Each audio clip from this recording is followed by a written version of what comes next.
Hello, welcome to Guides to the Unknown. I'm Kristen. I'm William. And as I understand it, we have something from a listener that's going to kick off our show tonight. Yeah, that's right. So last week on the show, I did the topic of the calls coming from inside the house, just sort of a classic urban legend. Yeah. There's a variation on that story that's also super well known, but I didn't talk about it at all. And so to sort of fill in the gaps, Allison emailed us, I don't know, like earlier today or just last night, something like that. And I checked it out. So I'm going to read you this story. It's another urban legend. It's super short. It's sweet. Yeah. And it's called The Babysitter and the Clown Statue. Ooh, not loving that. Oh, it's so good. A married couple asks a babysitter to look after their kids so they can go out to dinner. They ask the babysitter to stay in the guest room upstairs while they're gone, just in case one of the kids wakes up. Halfway through dinner, the couple calls the babysitter to check in. The sitter says everything is fine, but is it okay if she covers up the clown statue in the guest room with a sheet or a blanket? She's always been a little afraid of clowns, and the statue's creeping her out. The couple pauses, then tells her to grab the kids and leave the house immediately. The sitter does as she's told. She brings the kids to a neighbor's house. The kids' parents meet them there, and they look terrified. They apologize to their children for not believing their stories about the clown under their bed, and then turn to the babysitter. We don't have a clown statue, they say. That's really good. Yeah. That's So excellent. I looked it up. That is considered to be just flat out of like a variant of the babysitter and the call coming from inside the house. Yeah. Like the only connection is the babysitter thing, really, Right. and some sort of Children. creepazoid hanging out. But I love it. Yeah, There's another variation where that's a good spin. instead of a clown, it's an angel statue, which was then used, I think, for an episode of Doctor Who that's beloved. That's cool. Was the angel doing good then, or is it scary? Oh, it's scary. Yeah. A dark angel. Yeah, none of these figures mean anything other than, ill will. Right. Well, the fact it's an angel, but it's so much scarier that it's a warped angel, a dark fallen angel. Yes, I just didn't know if it was a spin that was actually a pleasant spin. Gotcha. Yeah. No. Yeah. But once again, thank you so much to Allison. Yeah, thanks, Allison. That's rad.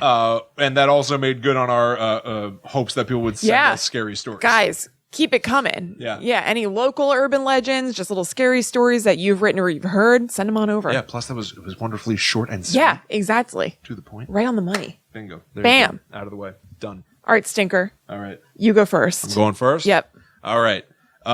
So this is a little bit weird. Okay. But What? I don't like weird things on our show. Kristen. But it turns out that a rather sizable portion of our listeners, viewers, whoever you are out there, are from Texas. I know. Specifically Texas. I know. Texas is like... Maybe it's because it's such a big state. It's maybe. Yeah. It's where we get almost all of our listens. It accounts for like more than a third of our listens. Yeah. Something like that. Right. Which is wild. So this one is sort of a shout out to everybody that's living in the big state. I don't know what it's called. I think it's the big state. It's the big state. Yeah. Thank you all so much for your support. I looked up a few scary things about Texas. Cool. I'm going to talk to you about them. That's awesome. Yeah, it's almost like it's a little melange. Yeah. I've got several stories for you. Great. Essentially, I was looking up folklore from Texas, and I discovered a trend. And so I decided to just hop on it. Yeah. And Hop along, trendy. yeah, exactly. So it's just a little appetizer platter. I've got a few things I'm going to serve up to you because evidently in the state of Texas, there are a lot of stories about scary ladies. Okay.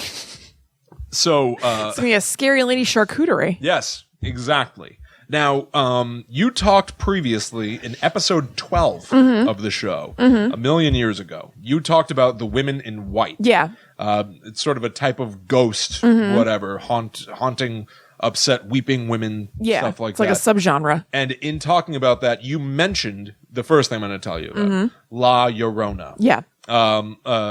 But I did not know when you were telling me that. I was aware of La Llorona. Obviously, that is a Spanish name. Yeah. I didn't know that she is specific to Texas, evidently. So if you want to know a lot more about La Llorona, Yeah. go check out episode 12. I'm going to tell you two things that I thought were interesting, just as little Okay, sweet. new bits of information for the Texas show. Yeah, there's going to be a movie about La Llorona coming out with Linda Cardellini. Yeah, that was one of my interesting things. Oh, well, I've taken care of it for you. Proceed. I've seen the trailer. You're welcome, big guy. Did you see the trailer? Yeah. It looks good. It does look good. It looks really good. Yeah. It's produced by James Wan Yep. of the Conjuring. It looks pretty Who good. directed Aquaman? Did you know that? I did know that. I just found that out yesterday when I was watching Creed 2. Well, before I was watching Creed 2. William. But the other thing that I found out is that the legend of La Llorona persists primarily in areas where mountain lions are active, because the mountain lion's scream is a blood-curdling mating call that has been likened to a woman's scream. Oh my God. Like foxes too are like that. They sound like a woman screaming. I used to hear the foxes scream in the woods behind my apartment. Oh, God. There was one night where they were screaming for like a really long time. And then I went to bed. They were still going, but I went to sleep or whatever. I think, sorry to bring it down for a second, I think Crumbs had a seizure in the middle of the night or something. So then I like had to take him out afterward. But I know that I was outside walking him like in the middle of the night. Right. But it was hours later. Like we'd slept for a while and then it woke up. Like maybe it was early morning and they were still going. Oof. Yeah. It was really creepy. I remember you telling me about that. Sounds It had been horrific. like 5 hours or something. Listen, it was beautiful that you had an apartment that was like edged up right against the woods. Yeah, that's Lovely why views. we moved there. Hellscape. Absolutely. I had lots of problems with it. Hotbed of horror. Yes. And not fun horror. No. Miserable horror. Absolutely. I paid a price for that view. Yeah, you sure did. And also in that apartment, that was the only time, I'm sorry to take away from your thing real quick. We moved to that apartment and our cat Chloe would not come out of either our bedroom or the second bedroom, the guest room. She would not go out into the living room or anywhere else into the apartment. And I thought that was just like a weird thing that she'd picked up. I was like, I guess Chloe won't go other places now or something. As soon as we moved out of that apartment, she's all fine and wandering wherever she wants. She felt I know. It was unsafe. It was really weird. I really cannot explain Chloe. She would not come any further than the hallway. Do you remember that? She would go to the edge of the hallway living room and wouldn't go any further. I don't think I ever noticed that. She would just perch there and look at you and like want you to come into bed. You know, I saw a thing. Maybe we'll have to do something about like paranormal pets in the future, something like that. Yeah. But I saw like a meme or a comic or whatever online. I don't know who did it. I don't know how to attribute it, whatever. But it was a cat, like, you know, like looking vacant. Yeah. Like off into the distance, whatever. And someone's like, look at him. What does he think he's looking at? There's nothing. And then you see from the cat's point of view, and there are 5 wailing spirits in the room with their mouths inhumanly gaping open. Ah! And the cat's just looking at him like you would look at anything. And they're like, what do you think he sees? He's looking for bugs or something. Yeah. I bet. There's horrible demons everywhere. Yeah. Maybe somebody had done some sort of like protection curse or spell or something that was at the threshold of where you would walk into the living room and the rest of the apartment. So Chloe felt safe before that. But there was like a specific point she wouldn't cross. I'm not kidding. It was really weird. Or you lived in like what was a series of apartments that were kind of like condos almost.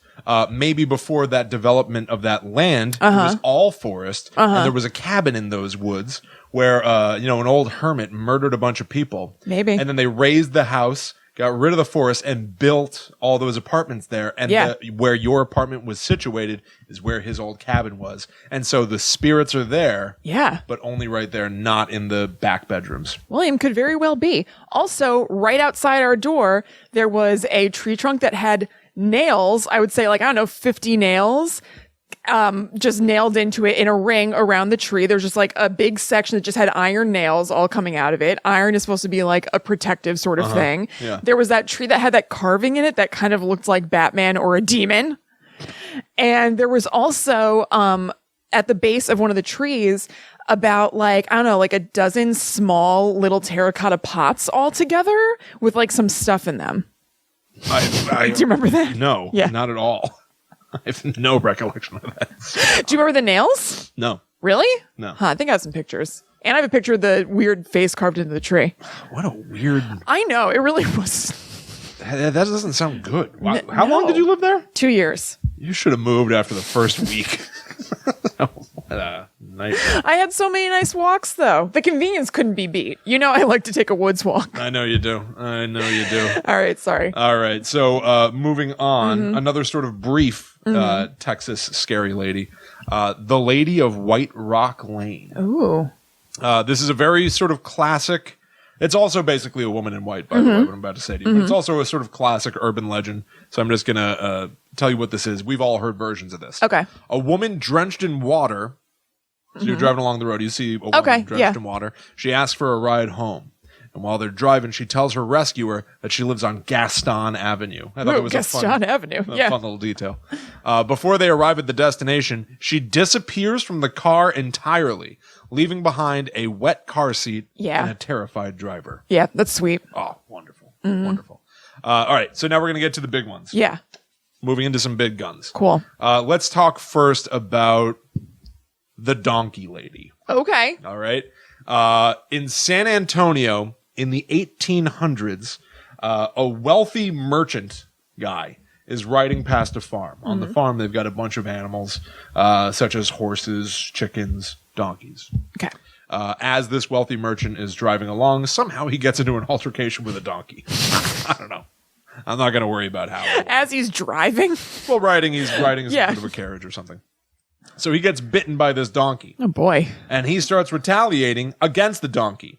Oh, man. The family, hearing this, runs out, and to stop this dude from beating up their donkey, they start throwing rocks at him. Uh-huh. They manage to stave him off for now. He drives into town. This guy needs to get his anger under control. Why are you trying to beat a donkey? Okay. I know. Buckle up for more. Uh-oh. In town, he assembles a posse of other wealthy creeps. Oh, my God, what a loser. They go back to that farmhouse to try to get revenge. Real quick. Specifically against the donkey, this doesn't have anything to do with the people? Now the family, because they threw rocks at him. Yeah. Okay, gotcha. He sets the family house on fire. Okay. And they stand guard around the house to make sure that no one comes out. Oh my God. The father, trying to distract this mob, essentially, tries to run out to get their attention, whatever, but they shoot him dead. And then they go back to standing guard, whatever. After a little while, the doors burst open, and out comes the mother, still on fire and screaming. Hell yeah. Her hands, her fingers have fused together.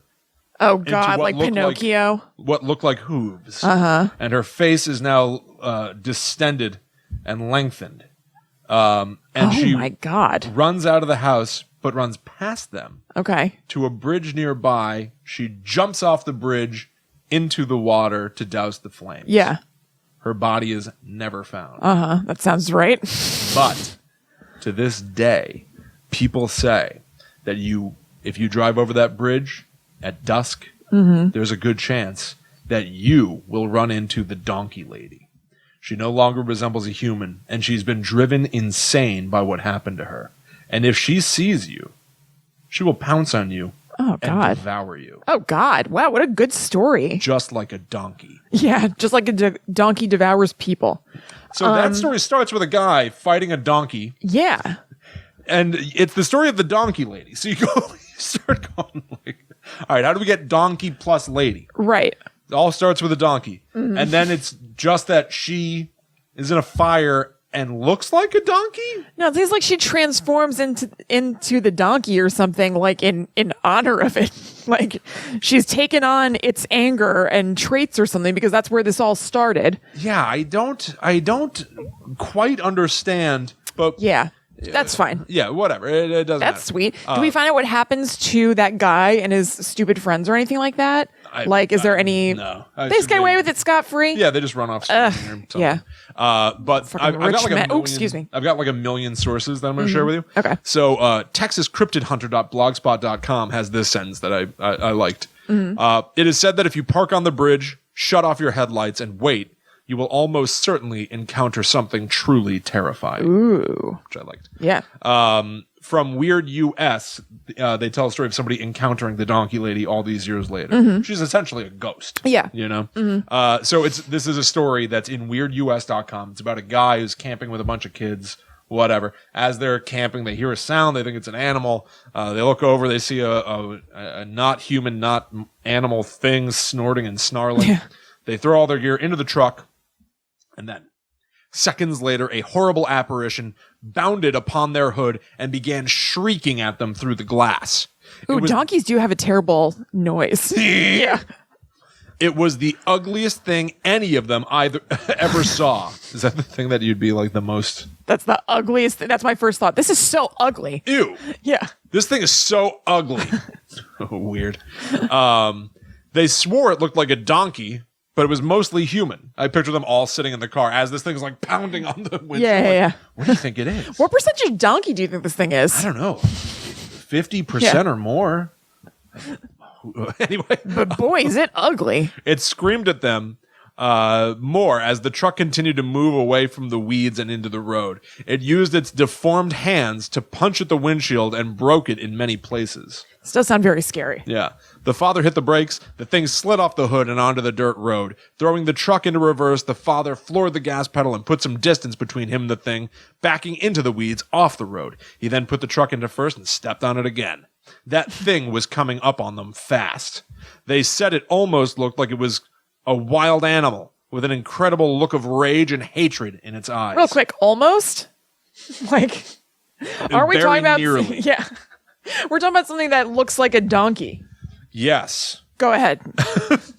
Dirt sprayed up from the road and the beast as they pulled out, slowing it down just enough for them to get away. Man. So the donkey lady Yeah. essentially is like a pummeling.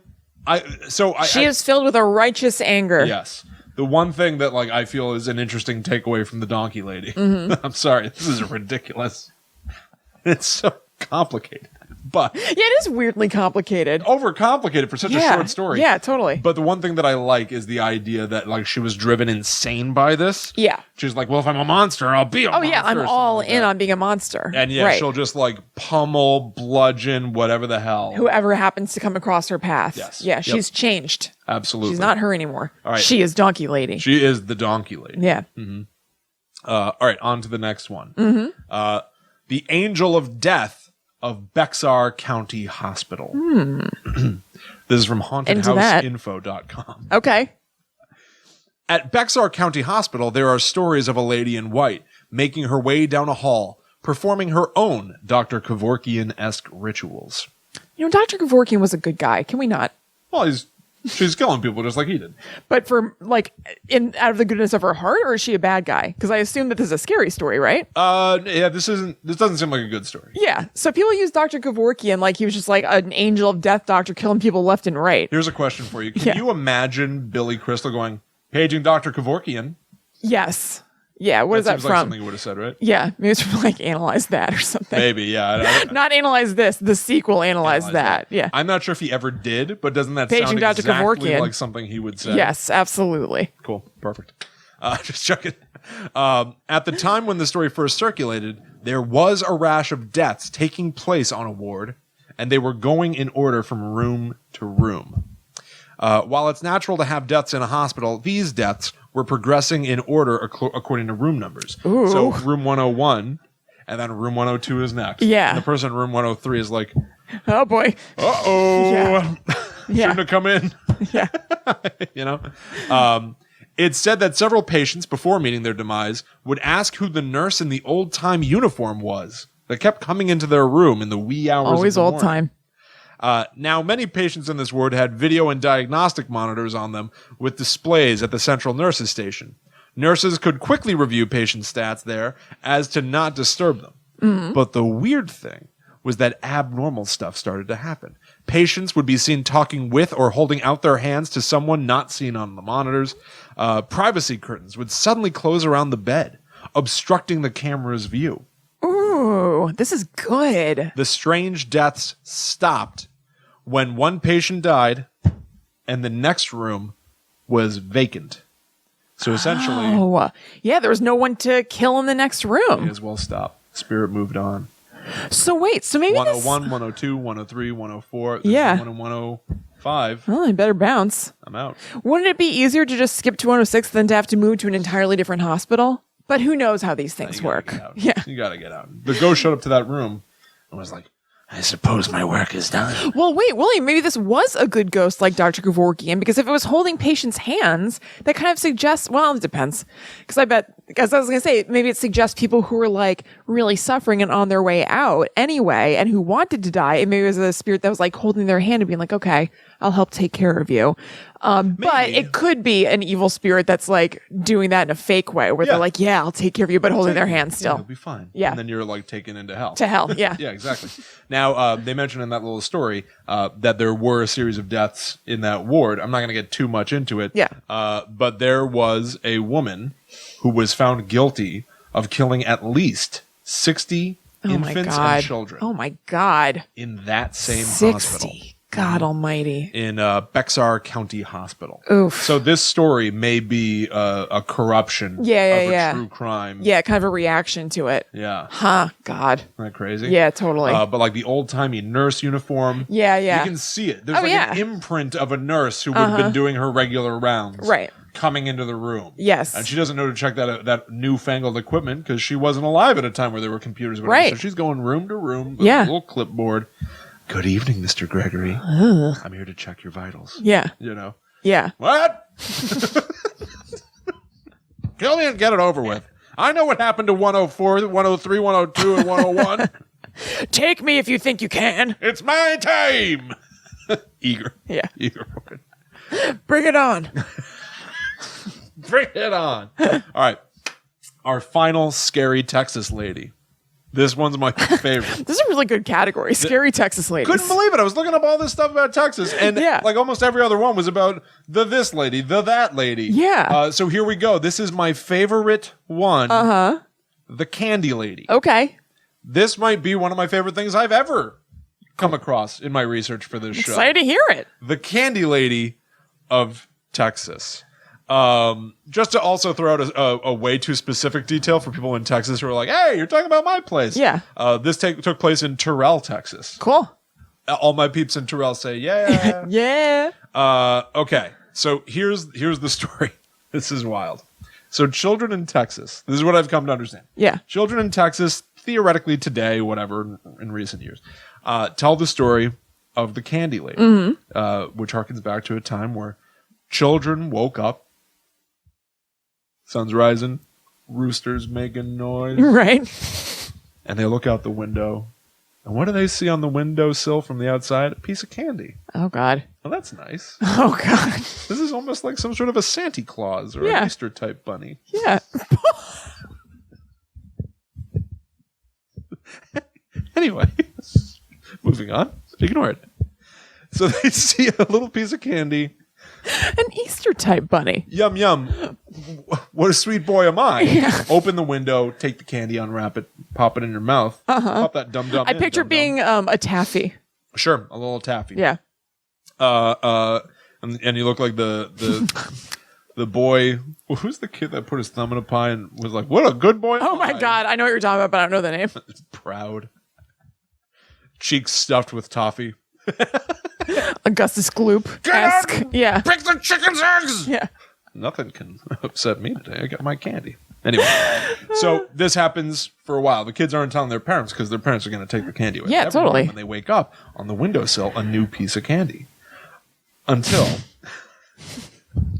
I already happens feel good about this. for a certain period of time, and then they wake up and yes, the candy is there. But this time, it comes with a note. Oh. Come out and play with me. Oh, God. Signed, the candy lady. Mm-hmm. And then kids began to go missing. Oh, my God. Missing and never found again, Oh. as a matter of fact. Oh. And over time, the kids that didn't go out to play.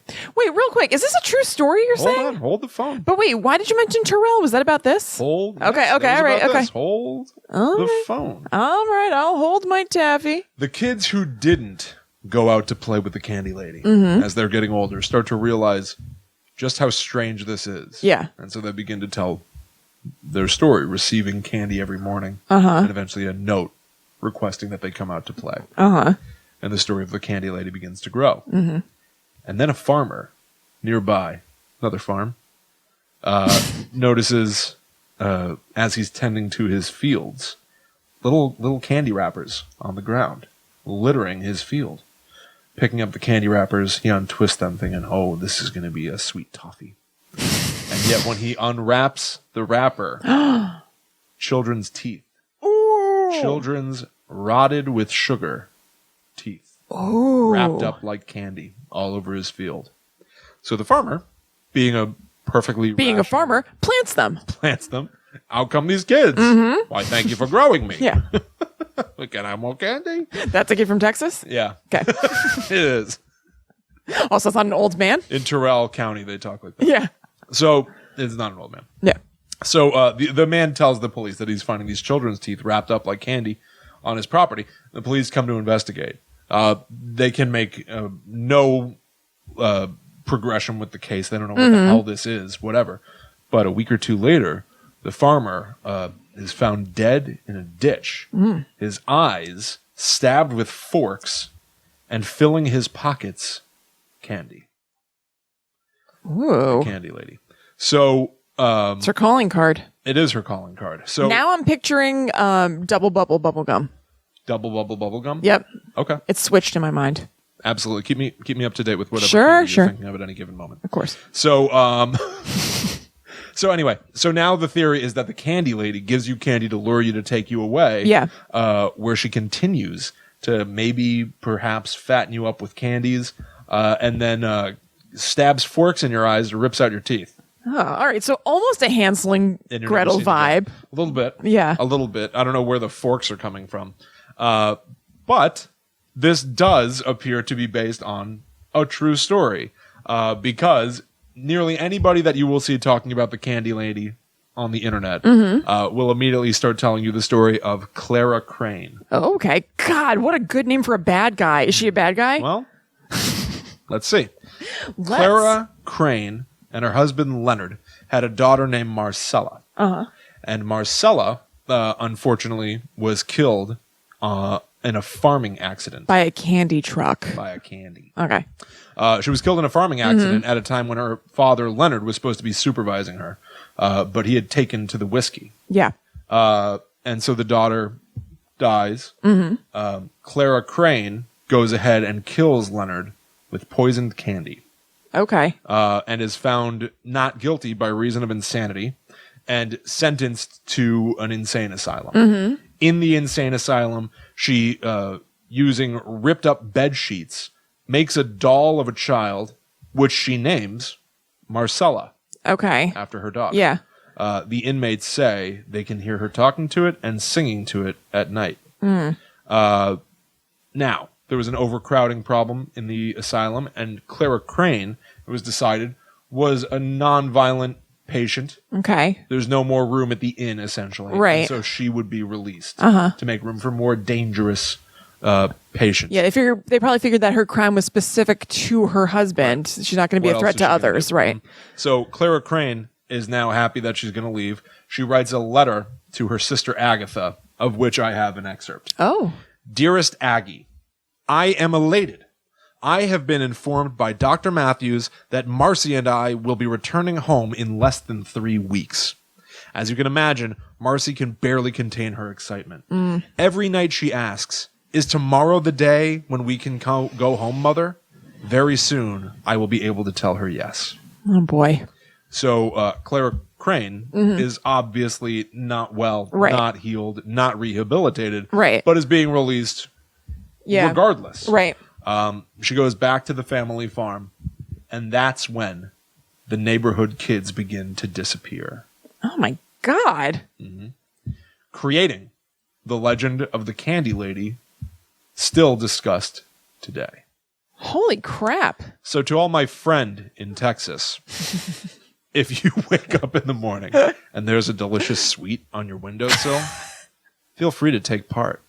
But when the Candy Lady asks you to come out to play, say no, no, dum-dum. Very good. You take part in a sweet. You do.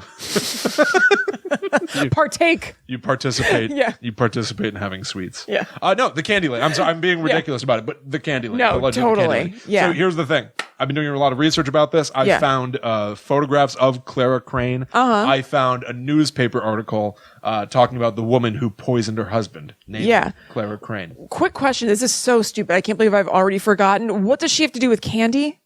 She Clara poisoned her Crane? husband with candy. With candy. Okay, gotcha. Yeah, because Yeah. he was supposed to be watching when their daughter died. Yes. Okay, cool. For some reason, I thought she like poisoned his whiskey or something. No. Okay.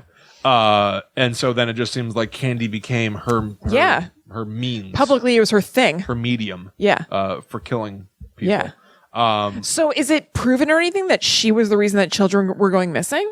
Well, I did a lot of research into this. I tried to find the newspaper where the article was originally posted. Yeah. I did a reverse image search on her photograph. There is nothing to find. If you search any of this stuff, you go back to the exact same sources. Yeah. 1063thebuzz.com. Ranker. urbanlegendsonline.com. Yeah. You find all of these things. You find no verifiable information. Because my theory is it isn't true. Yeah. I don't think that this is true. I think that maybe the candy lady is a story that was shared around, and then people on the internet began to build up the legend. Somebody made that newspaper article, and then it was shared as if it was 100% real. Right. I found a source, crbarryauthor.wordpress.com.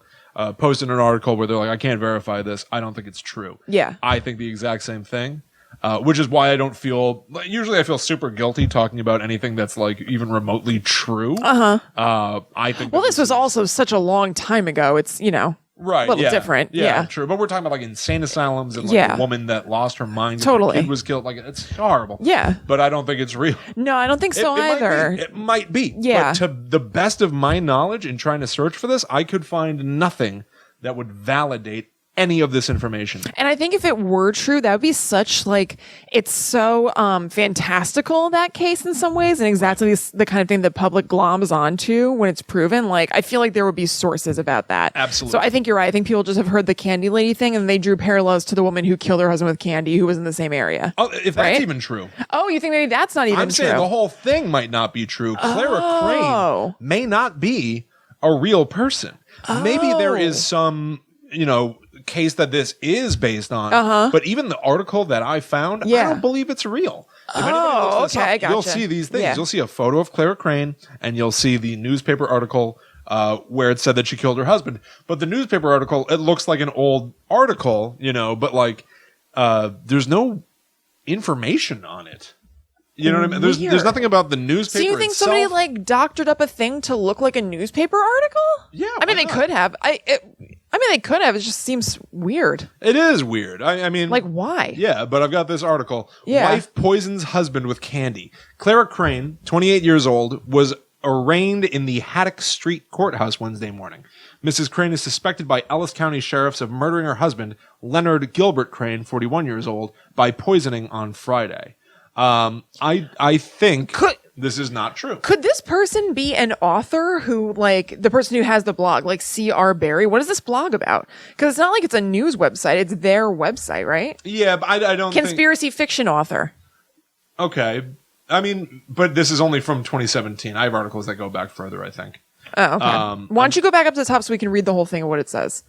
Nope, go back up. All the way up here? Conspiracy fiction author C.R. Barry presents weekly blogs about history's biggest secrets, mysteries, and conspiracy theories, and exclusive news about his forthcoming Chili Be a Million Odds. Okay, so it doesn't really help. Yeah. So it could be true. Yeah, I don't know. I don't know. It's not impossible that this has some authenticity if you go far enough back, do just enough digging. But I'm truly not convinced. I think it's a very creative story. Yeah. That's very fun. Yeah. Because it, like you said, it ticks those boxes of like icky entertainment. Right. It's like kids are getting candy and then they're getting an anonymously written note that just says, come and play with me. Yeah, totally. The candy lady. Yeah. How are you not going to tell people about that? It's so out there. Well, that part I think is clearly not true. I'm saying, and you're saying the same thing. I wonder if even the thing about Clara Crane is a real thing whatsoever. Right. Right. Interesting. Yeah. I do not know. Yeah. But there Well, you it's have a totally it. sweet story. I know. I love it. I really love it. Yeah. Yeah. No, the Candy Lady story going further back than this C.R. Barry website. I've got Urban Legends Online, which was posted in 2015. So this goes further back than that person's blog. Right. But yeah, no, on this website to this day, anytime a kid goes missing, all the locals say the Candy Lady got them. That's awesome. So there you have it. Yeah. For whatever reason, I don't know, but it seems like in Texas, Yeah. some of our biggest supporters, there are a lot of stories of revenge-seeking, scary lady ghosts. Huh. Yeah. All right. So I am going to talk to you about a haunted doll, William. Okay. Have you heard of Robert the doll before? I've heard of Robert the doll, and I know what he looks like. Yeah. I know nothing else. Really. Okay. All right, cool. So I'm going to tell you about him. So he was, he lives now in Florida in a museum there. Okay. And where people come to see him. Exactly. He really is a scream. In the room that he's in, the walls have tons of letters from people from around the world. Some of them are kind of fan mail of sorts. Yeah. Some of them are letters apologizing to Robert and asking him to lift the hex or curse that he may have put on them so that they can get their lives back. Oh, boy. Let's backpedal and talk about his origins. Yeah, how we get there. Yeah. Okay, so he was made in the early 1900s, and there are two conflicting stories about how he kind of like came into the mix. One story, which is a little bit more classic horror movie-ish, is that the family who had Robert the doll, whose last name, they're the Otto family. So there's a really, really rich family that lived in a mansion in the Florida Keys. They had a housekeeper who, depending on the storyteller, was either Haitian or Bahamian. And it said that that the Ottos fired her because they caught her doing black magic in the backyard. Oh. So before she was going to leave, she decided to make this doll, give it to the son Robert, but she put a hex on it. So it would curse the family. All right. Here's some advice. Yeah. If you catch somebody that works for you doing black magic, don't fire them. No, you want to keep that person close. Be nice to them. Absolutely. And then- Stay on their good side. Let's say you already screwed up. You did fire that person. Don't let her give your kids anything. No way. Well, luckily, William, I think that story is BS. That seems like that's Okay. just kind of like a cool origin story or whatever. The museum that has Robert the doll has done some research into everything, and they have found that it seems like the doll was made in Germany by the Steiff, Steiff company, which is what made the first teddy bear. Oh. And their best guess is that Robert's grandfather, who had been in Germany, got the doll there and brought it back. So it's a big doll. It's like 3 feet tall. Oh. So it's close to like life size of Robert, basically. Wow. It wears a sailor outfit, and basically like all the pictures that we've seen of him are wearing a sailor outfit. The Steiff or Steiff Co. didn't make sailor outfits for anything. So everybody's best guess is that this is an outfit that Robert actually had that he put on the doll. That's horrible. Yeah. Horrible. Right. This is a wild story. Is it any different from having people who knit and sew and stuff have the form of a person?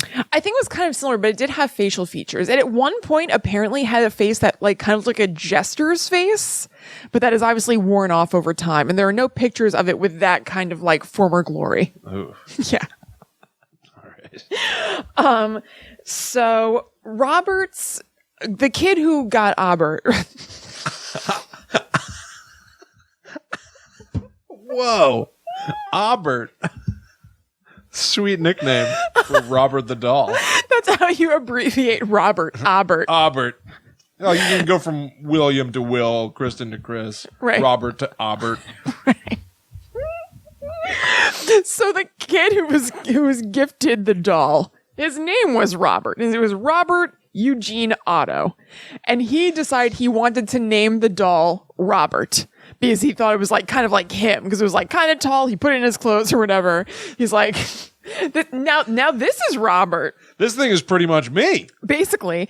And then he started going by Gene himself, because Robert is the doll's name. Robert is the doll. I'm not Robert. That's Robert. whatever. So he starts going by Gene. Now, by all accounts, he had an unhealthy relationship with this doll. He was taking it everywhere with him. Like when they went out, this doll is coming everywhere. He talks to it like it's a real person, refers to it like it's a real person. This went into his teen years. He's calling the doll Robert and acting like it's real and stuff. no. I don't know if he actually took it everywhere in his teen years, but he apparently still referred to it as though it was a very real person. he blamed things on Robert all the time. Like when things went wrong in the house and whatever, he'd be like, I didn't do it. Robert did it. And his parents brushed it off at first when he was like a little kid because they're just like, just like blaming it on the doll until weird stuff started happening when Gene wasn't around. So they couldn't blame it on Gene. So like one time there was a repairman in the house and he said that he heard a child laughing, but Gene wasn't home. And he was like going by or in the room that Robert was in, and Robert moved from one side of the room to the other. Ooh. Like when he turned around. All right. So things were weird. Things aren't great. Things aren't great with Robert. He hasn't hurt anybody or anything like that, but lots of children laughing. It's said that they would sometimes hear Gene talking in his room and hear a deep voice answering him. And they go in the room, it's just him and Robert the doll. Not good. How you doing, Albert? Good, Gene. I'm fine. And they just go, must have been the wind. Yeah. Or something. They convince themselves it's nothing. Exactly. So there are a lot of conflicting stories about this on the internet and everywhere, like that he, kept Robert with him all the time through his adulthood and everything. But that seems not to be true. Yeah. He went away to New York and Paris to study art, and he left Robert at home with his parents in his family house, and they put Robert in the attic. They were just like, all right, Gene's not here. Like, we're not like hanging out with Robert all the time. So he went and did that, and he became a very successful artist. This guy ended up like doing very, very well for himself, and his family was rich already. So they just kind of had all these resources. He got married. He met somebody. And when they got married, they moved back to Florida and moved into the family house that he grew up in with his parents. I don't know where his parents went. I don't know if they died or they just like moved to a smaller place or maybe assisted living or something. I'm completely making that up. They're out of the story. Yes, they're out of the story. And so Gene gets Robert out of the attic, his old friend. And he kind of picks up where he left off a little bit. It's not like he's like taking Robert everywhere and talking about him all the time, but he makes a little room for Robert in one of the turrets of the house. Because again, this is like a big mansion house. And he positions Robert in a chair next to a window facing out. He and his wife don't sleep in the same bedroom. It could be it could be a snoring issue, a weird sleep issue. However, he does sleep in the wing that Robert's in. Yeah, I was going to say. Maybe. They don't sleep together. Some things say they do, but I don't think so. But like, Robert is closer at night to Gene than his wife is. I'm thinking they did sleep in the same room until they moved to that house. And then... Oh, him and his wife, maybe. And then she was like, I might go sleep in the living room. Yeah, because Robert's room is like right across the hall. And what if he like turns around in his chair? Which doesn't seem out of the question. Because people who would walk around in town, once Gene and his wife Anne moved in, started taking different routes and stuff because they were creeped out that Robert the doll was up in the window looking down at them. And sometimes people would say that they would look, he's there, look away, look back, he's not there, or that he would turn position in his chair, or that he looked like he was just looking right down at them. And like people in town were starting to talk about it. It was like a weird thing. And part of what's cool about this story is that it's like, totally word of mouthy, like Robert the doll getting famous and everything. There's not like a big thing that happened. It's just like people in Florida started talking and it kind of spread from there, but I'll get there. So it was this huge house that he lived in. It kind of was nicknamed the artist's house, because he had all kinds of weird art stuff in there. And he actually wanted to turn it into an art museum of sorts and do tours and stuff, but he ended up not doing it. But people still would come in a lot. Like he had a lot of visitors. Sure. And they said they would hear steps above them or things would move. And Gene would say it was Robert. Oh, that's just Robert. Yeah. Oh, who's Robert? My doll. My doll. He's dressed like me. He's a little me. Yeah. He's the same as me. He is me. He's me. Well, actually, Anyway. No, Robert is his own entity. That's why Gene changed his name. They can't both be Robert. Robert is his own person. Oh, sorry. That I'm was Gene. Robert. He began as me. Yeah. He eventually split off from me. Well, one theory about Robert, which I really enjoy, is that, like, there's obviously a theory that he is a ghost or he's a possessed item like Annabelle or something. Actually, it's said that the story of Chucky is kind of based on Robert, just in the idea of a doll being possessed. There's not really any other parallels other than that. But an idea that I read that I really like the idea of, and then I kind of take a step further in my mind, is that maybe Robert was a doll to begin with. He was just a doll, but Gene was so obsessed with him, gave him his name, talked to him all the time like he was a person, blamed things on him. He was pouring so much energy and attention and belief into Robert that maybe in some sort of weird tulpa way, he kind of made Robert real. Right. And Robert maybe, is almost like a Horcrux of his. Exactly what I was going to say is that maybe when they heard, like when people said they've heard children laughing, maybe that is the laugh of Jean, but it's just been kind of like saved and downloaded into Robert. Ooh. Right? Yeah. And I was pretty pleased with myself. Yeah, I like that. Yeah. Okay. So when Jean died eventually, Anne put Robert in the attic. She was like, done. But they would still hear noise and stuff coming from the attic. And she was like, nah. Oh, what's he doing up there? I don't know. A little tap dance. Little dolly shuffle. Mr. Marbles. Yeah. Oh, Mr. Marbles. Then when she died, and 2 years later, the house was sold partially furnished. Like you could buy with some of the stuff in it, which included Robert up in the attic. So the woman who moved in said that she would hear things moving around in the attic still. Now we get into two stories again. There are conflicting reports, but it's less of a big deal. One story is that woman lived there with Robert for 20 years. The other story is that she moved a couple of years later out of that house, but took Robert with her to her new location. Either way, the story ends with her eventually donating the doll to the Fort East Martello Museum because it was haunted. She was like, I want this off my hands. So it's a haunted doll. It is a notorious haunted artifact. Right, but still just in small circles, you know what I mean? Because it's not like the woman who moved in the house advertised it. She was just like, this doll is freaky. Its artist owner designed a wing of this museum. I'm going to donate it to this museum where its owner has some history, basically. So she donated it to the museum. So the museum took it, and it wasn't put out right away. It was just like in storage because they were waiting for the right exhibit to put it out. Because like, why are they just going to have a doll there? But word spread because the idea of Robert the doll was notorious in the area. People knew about this freaky house, this weird house that has all this weird art and everything where this eccentric, locally famous artist lived. He had a haunted doll up in the window looking down at people. And so stories get told and everything. And now people know that the woman donated the doll to the museum to get it off her hands because it's haunted and she can't deal. So people were asking the museum, put out the doll. This is very weird. And so they eventually put the doll out. And when they put the doll out, they put it in a glass case to protect because it's a very old item. Weird stuff started happening. Cameras would malfunction around it. Any electronic equipment would malfunction. The lights would flicker. Just kind of weird stuff. So the reputation kind of starts to grow. Then people who had visited the museum and taken a picture of Robert started reporting that bad things have happened to them. Car accidents, they're losing their jobs, dying pets, dying children, just all these rumors about things that happen if you disrespect Robert in any way. Mainly the taking of a picture without asking seems to be kind of a thing. So that's why there are letters on the walls from people who are like, Robert, I'm really, really sorry that I took a picture of you. Please, whatever, because now they're asking for penance. Right. People also send, like I said, fan mail. People send Robert offerings because I guess the thought is if he has the power to do good, if he has the power to do bad, if you disrespect him, maybe if you're respectful toward him, he'll do good, almost like the Persian kissing devil skull or whatever. From Steve, Dave. Yeah. But honestly, I mean, on top of that, he obviously wasn't some sort of a malevolent force for Jean.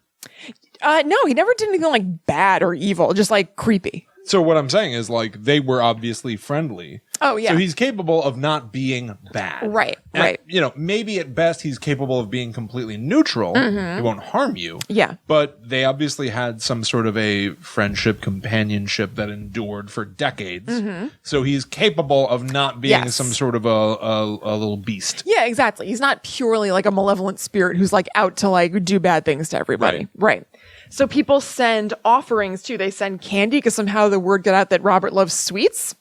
Candy lady. Yeah, candy lady. Come and play with me, Robert. Money, even joints they send to Robert, which Corey Convertito, who's kind of Robert's caretaker at the museum, says is completely inappropriate. We are still a museum. So this woman, who I'm going to get into a little bit more, her name is Corey Convertito. She is Robert's caretaker at the museum. So once a year, she administers a checkup, just making sure he's still formed all fine and everything. She takes him out of the case and weighs him to assess whether the humid Florida weather has done anything bad to his straw-filled body, because he's filled with straw. And she also takes him to things like TV appearances, like occasionally, they don't do it a whole ton. But like if somebody's talking about Robert the doll and they ask and they're down for whatever, Corey is always the one who goes with Robert. She's very much his like caretaker and liaison basically to the outside world. She is the new Jean. And you know who drew that parallel, William? A little Mr. Someone called Zach Bagans. Oh no. I had the distinct honor, William, of watching a clip of Zach Bagans with Robert the doll. Video. Correct. All right. It was an honor. Right. It's from 2016. It's the first episode of a show called Deadly Possessions. He's still like extra and Zach Bagans-y, but he definitely has evolved into the person we've seen today in 2018. He's a little bit more low key in this, like a little. It still has his flair and his razzle dazzle and everything. Panache. A lot of panache, but he's slightly more toned down. So, she comes on the show and she's talking about the story of Robert and everything. Excuse me, I should back up. When she walked into the room with Zach Bagans and he's like, and that's Robert, he jumps up and he's like, okay, I just need a moment here. Man, and he's like, do people feel this way when he comes in? Like, do they feel anxious? And she was like, yep, some people do. Also interesting to me, and it made me think about the production of his things. So I did a lot of research and I really wanted to read a lot of, quotes from Corey Convertito in particular, because she spends so much time with Robert the doll now in print interviews and stuff. And there are like a handful of them with her. She seems like very just like rational and whatever about Robert the doll. So like in one article, somebody said, do you think he's haunted? And she said, I don't know. I really don't. I've never had a bad experience with him. I've never felt uncomfortable. It's always been a very basic relationship and I have a job to do and I go and do it. Whether there's something to it or not, he just allows me to get on with my job. But then on the show, she's not like over the top whatsoever, like not Bagan style, but she is a little bit more like, oh, I don't know if you want to do that. So I feel like the producers have to hype them up to like get them to play into the mystery a little bit. She's got an investment in it. Oh, completely. But it was just interesting, like to see the way she was on the show and then read little quotes from her. And like, she just definitely was like a more amplified version on the show, which I totally get. You're reading essentially a transcript of what she said. Yeah. Maybe in the delivery, she was like, I really don't know. That's a good point. I just try to go about my business. Actually, that's a very good point. Who knows what her delivery was. You're right. Like. You're only reading the words. Maybe she is like that. You're right. Because even now that I think about it, like, so Zach Bagans asks if Robert can sit on his lap and she's like, if you want, like, whatever. But I guess in print, I could read her as being like, if you want, whatever. If you want. Yeah. Okay. If you want. Yeah. If you want to do that. I don't know why you do. Zach Bagans, by the way, just for people who may not know, they may not, he's like one of these paranormal reality show people. He's got his paranormal museum.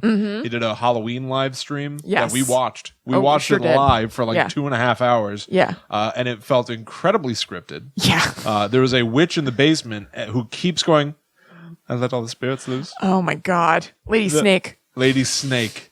She goes, they're like a kid in a candy shop. And, over and then it goes and like, over. Why would you do that? Why would you let them loose? And she goes, they're like kids in a candy shop. And then about a half hour later, they run into her again. And it's like, tell me more about the spirits you let loose, Lady Snake. And she goes, tonight the store is like a candy shop. And it's obvious that she like forgot her line. Totally. She like didn't know what else to say. I don't know if she forgot her line. I think she might have just thought that was a really good line. It felt to me like she wasn't sure how to like improvise her way forward. So she really leaned heavily on maybe candy shop. That's how it felt to me. I guess it is a scary thing to say about ghosts. Very scary. Like a kid in a candy, they can just pick any of our souls that they want. It's a fine line. It's all, no matter her delivery wasn't bangarang. Even at its best, it's a little out there. Yeah. But to say it about 5 times. Oh yeah. It's just a lot. It's a whole lot. And then Red Letter Media on YouTube, if you look it up. Did you watch that video? Yeah. Yep. They do a 10-minute video where they just kind of talk about it, and they point out moments where like they talk to a demonologist who goes like, oh my God. He's like, yeah, you can open the Dybbuk box. Who cares? Yeah. Yeah, I guess if you really want to. Like a Dybbuk's not really, and he's like, okay, all right, we're going to move on. Like he gets away from that guy as fast as possible because it's not working for what he's trying to put out there. Well, also the guy says like, I know it's not really part of your script, but like, I don't really believe in demons. Right. I don't think by script he meant literal script. I think he just meant like part of your thing. Agreed. Like totally agreed. Yeah. Totally agreed. But it didn't help. No, it didn't. No, it wasn't good. It didn't help. Yeah. You're not helping. Yeah. All right, I'm out of here. Okay, so as I'm saying this, I guess it's really more a general vibe of Zach Bagans that isn't quite as like overhanging. It's going to sound exactly the same or worse what I'm about to say, but he does have just like, he's understated just 2 notches below what he is today, but still bonkies. Yeah. So he has Robert the Doll sit on him. And he's just like, like in a movie where there's some guy who like doesn't like babies and then his sister's like, here, can you hold him for a second? And the guy's just like, what do I do? That's like what Zach Bagans was like with the doll. He's like, thank you, Robert, for sitting with me or whatever. He's like being respectful, but he's also like, Wow. But One the man craziest and a little part, the craziest part was that in the middle of his interview with what's her name, Corey Corvatito, Covertito, excuse me. This guy named Theo comes in. It's an older gentleman wearing a bow tie. He's basically wearing like a tux. It's really weird. And he's like, oh, I have this letter for you. And Zach's like, oh, thanks, Theo, or whatever. We're supposed to believe. Okay, so I did more research. I researched a lot on this. So Theo's just supposed to be a guy who works in production, who helps make the guests comfortable and everything. We are to believe that this guy who works on the show professionally interrupted his interview when he shouldn't have. I mean, this guy's talking to somebody. He just happens to interrupt. me, Theo? I'm obviously working. Right. If it was real, it'd be like, Theo, not now. I'm like doing an interview. So Theo comes in. He's like, I have this letter for you, Zach. And Zach's like, thanks, Theo. And then Theo turns around and he says hi to like Corey. She's like, hi. And then he turns Robert and he's like, ah! And he walks out. He makes a crazy noise. And then, yeah, kind of. I think he's like being a little jokey where he's like, ugh. I mean, it's all fake, but like I think the deal is that he's supposed to be being like a nice, funny guy, but it's disrespectful. So he walks out and Zach's like, now that's very serious what Theo just did. And she's like, yeah, I mean, I don't know if it was a great idea. I thought it was a little rude. I don't know how Robert feels about it. And then isn't the implication that he like reflexively accidentally made that sound? Robert's very sensitive, apparently. Not that Theo was like taunting him by going, quack. No, the sound was in regards to Robert. It was directed at Robert. It was like he turned and saw Robert and was like, ah! Was he like, scared? Like jokey scared. Oh, okay, so he was going like, oh, what an ugly doll kind of thing. No, he knows it's a haunted item, so he's being like, ah! And then leaving like, oh, I'm scared. Okay, because what I thought was like he was genuinely startled, like Zach Bagans I don't think when so. she first brings it in, stands up. Oh, no. He can't take it. Oh, I thought maybe the guy was accidentally doing something too, and they were like, that was really rude of him to have an involuntary reaction. No. He's just like, scary doll. Okay, all right. And then leaves. And so, and then it has captions underneath because now it's a crew member talking. We've broken the fourth wall because things have gone nuts here. So it's somebody coughing and then a crew member is like, I think that's Theo. That sounds like Theo. So then, I don't remember the exact order of events, but they're like, we should probably have Theo come out and apologize to Robert for doing that. So like, tragedy doesn't befall him. This like very nice older man comes back in. He's like, I'm very sorry, Robert. I didn't mean to whatever. And they do a talking head with Theo where he's just like, I don't remember what he says. I don't know. He's like, I didn't mean to insult Robert. I don't want him to feel that way. So whatever. So here's something that's sad and weird. So that happens on the show. Then in my research, reading everything I can about Zach Bagans and Robert the Doll, I find him doing press for this show coming out. And he says that Theo had a stroke a few weeks later and that he couldn't work on the rest of the shows for the season. And I'm surprised at their restraint in not putting that in the show if that's true and that happened. You know what I mean? Like, if Theo really had a stroke weeks later, Zach Bagans wouldn't be sitting on that. That would be at the end of the show where it's like, well, no, but not in the, like, I'm sure that if they were able to in the schedule of production, it would have said on screen during the episode, like, Theo had a stroke weeks later. Like, was it Robert the Doll? I don't know. So here's what I propose. Either Theo had the stroke outside of production schedule. They couldn't put it in, but I don't believe that at all because you can put stuff in at the last minute with anything, I think. Or he used, wait, what was the point I just said? Did I see that Theo had the stroke out of production schedule? Or Zach Bagans exercised unusual restraint, and because it was serious and it was a crew member who he loved, an old man wearing a tuxedo for no reason, that he didn't want to bring it up because it's too real and too close. Or he's lying. Yeah. Theo didn't have a stroke. That feels like Theo's fine. that feels like a pretty decent third option. I would like to look and see the credits of the rest of the Deadly Possessions. Yeah, maybe that guy's not even episodes. named Theo. Maybe he's not even old. No, he was old. He might be 20. No, he was old. No, remember we watched Demon House? Hell yeah. And in part of so we did this movie documentary thing called Demon House that Kristen and I paid money to watch. Yeah, we did. And we should have done a live stream. I know. The second it ended, we had so much to say. Oh, yeah. But part of that documentary, it's about a house, the most haunted house in the world, and he brings in a guy who basically the God. second he walks in, he's like, "Oh, The guy I'm was so cold. good. Oh, my bones!" And he's immediately rushed to the hospital, and it turns out that his organs are turning off. Yeah. And they put he's in a hospital bed and there's a camera in front of his face. He's like, "Well, it's almost over. Right. Wish I hadn't gone into the house." It's like they put all that in Right. there, and maybe that guy was really sick. I don't know. So Zach Baggins is willing to exploit. So that's the thing. That's why. lie. Because yes, that's the thing. So I don't think that he was holding back out of respect for the family or Theo himself.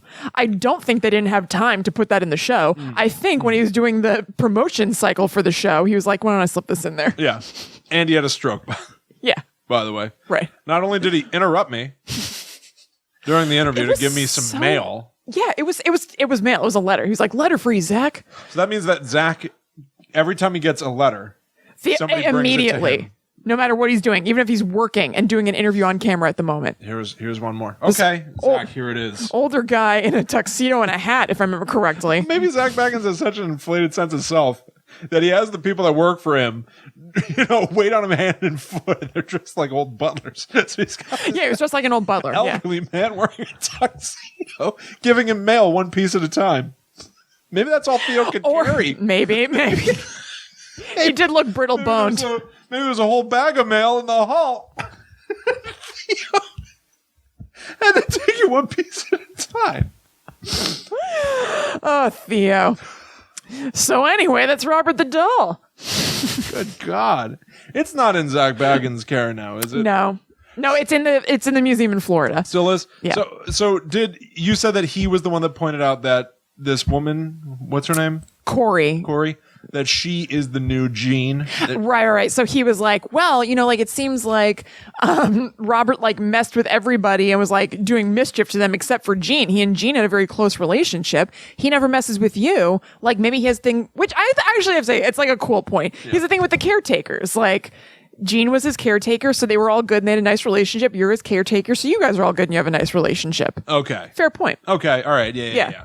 Because that feels like vampires or something. Have you ever seen the movie Let the Right One In? Yes. The vampire has a sort of familiar. Right. He's always with them. Yeah. And it's a human. Yeah. And then at a certain point, it seems like she has a new caretaker. Right. So maybe Robert the Doll is like that. He always needs somebody to be in charge of him.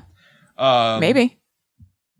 Boy, I'd like to talk more about Zach Baggins. I love Zach Baggins. Yeah. Sorry, I keep saying Baggins. No, it took me a long time to come around to the bacon side. I always thought it was Baggins. I know it's entertainment. Oh yeah. Right? I don't want to burst anyone's bubble or tell you that the thing that you enjoy is stupid or lame or whatever. But it's so hard for me to watch the stuff that he does and not just have a million things to say about it. Yeah. It might be the self-seriousness of it. There's no playful element to it. I feel the same way. It's great entertainment, but it is so serious for something so over the top. There's no wink at all or playfulness. Is he having fun? I don't know. I can't tell. Because it almost I can't say I'm an authority on him. I haven't seen tons of stuff of him. So I only have a little feel for him. For all I know, that's how he expresses fun. Maybe his love language is scowling. Maybe. All right. NBC contacts us, says that they want to put us on Thursday nights at 8 p.m. Okay. And they want to call it Guide to the Unknown. Great. They want to do a Guide to the Unknown. I would love that. Show. Don't tease me. And then as we're filming it, they're like, whoa, what are you doing? What's with all the jokes? Yeah. And they wheel in a smoke machine and they go fold your arms and look dangerously at the camera. Yeah. and like talk about the Dybbuk box and like no, don't just talk about the Dybbuk box. You gotta like pop up out of your chair and look scared. Yeah. And stare at it. I can't do it. And like run out of the room. You can't do it? I don't think so. No? No, I don't think so. You would turn down millions of dollars. I think I would. If I had to act like Zach Bagans Yeah. and like act like that, I would. I don't. So this is it then? Yeah. This is I can't do that. By the way, that episode, I didn't watch the Dybbuk box segment, but the first episode, Deadly Possessions, which is the Robert the Doll thing, it has, most of the episode is about the Dybbuk box. It's like 40 minutes about the Dybbuk box, and then the last 20 are about Robert the Doll. So action-packed. Man, he is squeezing a lot of juice out of that Dybbuk box, huh? I know, That is really for something. years. Really something. Yep, I know. There's a rabbi involved. They fast-forwarded right by them. Man, oh man. Listen, hey, I want to go back and watch that segment. Zach Bagans. I'm surprised I hadn't heard of the Dybbuk box. I mean, I only found out about the Dybbuk box when I Googled haunted eBay items last year or whatever. Like, I'd never heard of it before, but it's been on TV a good amount. Maybe you popularized it. No, I think that the show was... No. Yeah. I think it was you. Because when I was doing my research, this had already come out, I guess, and I got to... I watched that Paranormal Witness episode as research. Yeah.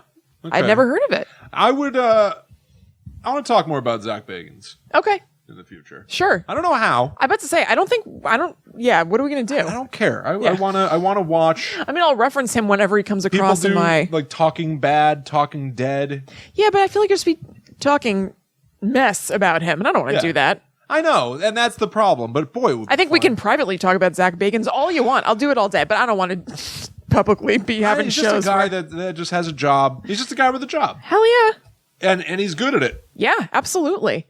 But I mean, I don't hate him. I find him ridiculous, but like I really, Right. enjoy what Yeah, he's I've doing, and always named. I wish him well. it's just the yeah, it doesn't seem like a bad guy. If there was Yeah. anything on any of these shows, Paranormal University, any one of these shows where somebody's like, "This is fun. Yeah. I'm having fun doing Yeah. this." By the way, if they were like investigating That'd be great. stuff, See, that would be our show. and they're scanning for a ghost, Yeah.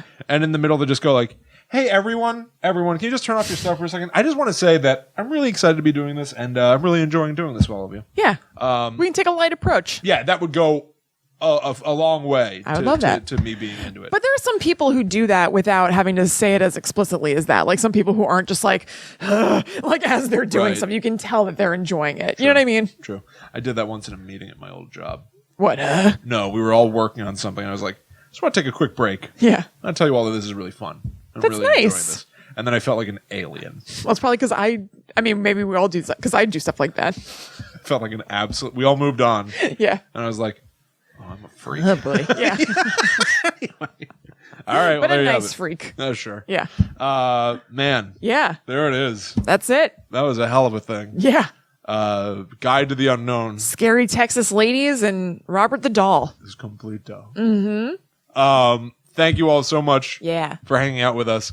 I really feel like there was a lot of information in this one. I think you're right. I feel like we hiked like 5 miles. Yeah. Or Yeah, we really something. packed it It was in. really wild. Yeah.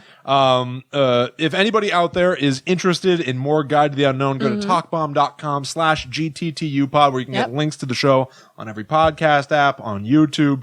You can find links to our social media, stuff like that. You can find links to our Patreon. Go to patreon.com/GTTUpod Yep. to donate back a little bit if you're interested. Follow at GTTUpod on all social media to get more from us in a kind of like this, but also to get a bunch of paranormal news. Yeah. Fun stuff that Kristen shares throughout the week. So absolutely do that. Yeah. What else? That's it. I think you said it all. You can follow us personally. I'm at Chillin' Kristen on Instagram. I'm at Haunted Sponge. Yep. So I think we're gonna go now. Yeah. I feel all jumbled. I feel good. I feel like I'm not done. Yeah. I think I have unfinished business. I don't know That's what because you want to talk about Zach Bagans. I do. I have a lot to say. Well, let's talk about him. Okay. Yeah. We'll see you next week. But until then, we must travel. Back to the netherworld go we. Bye.